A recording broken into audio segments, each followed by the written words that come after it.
Hello, my name is Shaun Hogan. I'm running for the vacant at-large school board position here in Brunswick. I've been a resident of this town for nearly 20 years. The U.S. Navy brought me here. I'm a proud veteran, and I have a deep and profound appreciation for our representative democracy and the freedom that we enjoy to cast a vote for those that we want to represent us. I wanted to take a moment to share a little bit about myself and my platform and why I am running for this vacancy. A little bit about my background. I am a 25-year educator. I've trained people in both the military. I've taught children, both at the high school level, as well as a driver educator here in this community. I did my student teaching practicum at Brunswick High School. I also serve on a couple committees. I am on the town's personnel board, where we help choose our police officers and firefighters. I also serve on the Nathaniel Davis Fund Committee, and I am also a board member for Maine Pause for Veterans here in town. Maine Pause for Veterans is an organization that peers disabled veterans with a PTS diagnosis with a medical services dog to assist them. A little bit about my platform and why I'm running. I want to be a voice for all of Brunswick. Here in this town, the average taxpayer is paying roughly 60% of their taxes into our school department. Now, the public school system is a foundational backbone of any community, and all of our residents deserve to see a return on that investment. Even if you don't have a child attending the Brunswick Public Schools, the tax dollars that you're paying towards it, you should see something for that.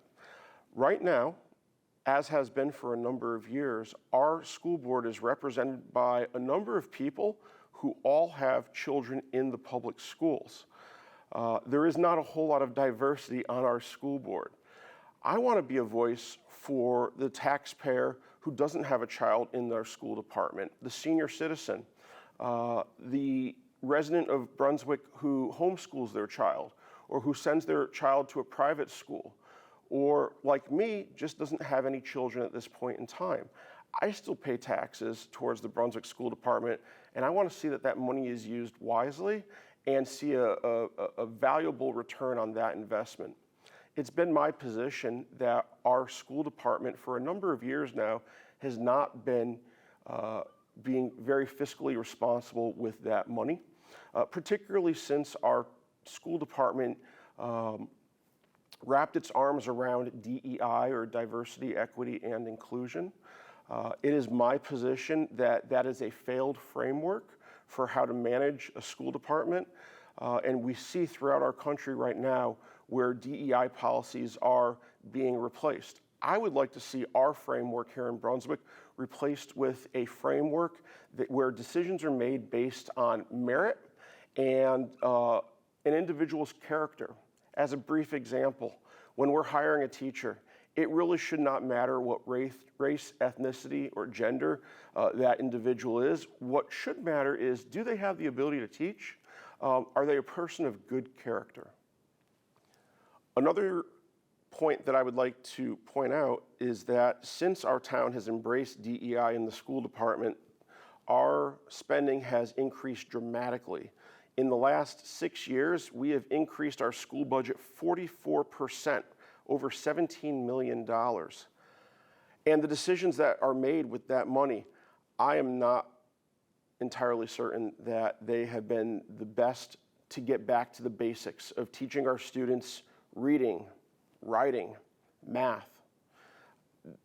Our school department needs to understand that the school is not the parent is the parent. We should be focusing on the basics. One thing I realized running for this position is that my voice will be in the minority. However, our school board, as I mentioned, has lacked diversity, and so whenever they're debating various topics, there really is not an oppositional voice to say, hey, consider this. Let's have a discussion or a debate about the pros and cons of this idea. When everybody votes in lockstep and unison, the conversation doesn't get had, and the community doesn't get to enjoy the benefit of hearing that debate and why certain decisions are made. I want to see our school department make fiscally responsible decisions, things that are important to teaching a student how to learn. Paving parking lots and buying lights to replace lights that aren't necessarily broken, those shouldn't be priorities. Those are nice things to have. But right now, at a time when people are fiscally tightening their belt like the taxpayers do, this isn't the time to be spending money on nice things. This is the time to spend money on things that we actually need. I would love to have a brand new car, but the car I have right now works just fine. When I'm trying to be financially responsible, I need to live within my means, and our school department needs to do the same. One of the national flashpoints right now that falls under DEI and inclusivity is the conversation that we're having on a national level with trans students playing in sports, specifically biological males playing in girls' sports teams. Now, I want to state full on that every student deserves to be treated with respect and dignity, to include our trans students. I have had plenty of trans students come through my classroom, and I actually just trained a coworker who is trans to teach in the classroom. The question is not about being anti-trans, it's about being pro-women. And it's discriminatory towards girls and women to force them to compete against biological males. I do believe that trans athletes do have every right to participate in athletics, but I believe that they should participate on a team that matches their biological sex, or if that's not acceptable, that the school department needs to open a co-ed or open division where the trans students can compete if that is more acceptable. But taking away roster spots and accolades and achievements from women who are forced to compete at a disadvantage, it's just not fair.